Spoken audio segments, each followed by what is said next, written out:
your sprayer is spitting paint or it's not spraying at all, then keep watching this video to find out how we can resolve it.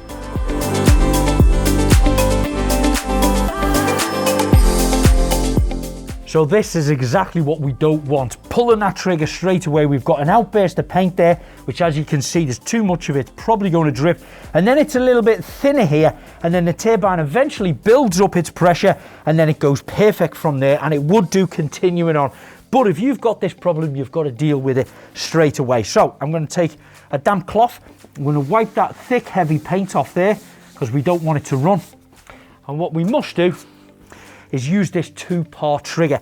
Slightly pulling the trigger starts the turbine and only air flows out of the nozzle. To then start the paint flow, gently pull the trigger all the way back. When it comes to spraying, you should see a nice fine spray pattern like this. If it looks more like this, then there are a few things you can do to improve it. That is the true signs when your paint pot is running out of paint and it's going to need topping up. As I was going along, just as I was coming to the top, it started to splutter a little bit. There simply isn't enough paint in the pot that's drawing up the suction tube to get you a smooth passover of paint. If you see or feel that your paint is starting to splutter in any way, stop, refill it before you carry on. If you're still having any issues, you may need to contact Wagner. You can get product support on our social media platforms as well as through the website.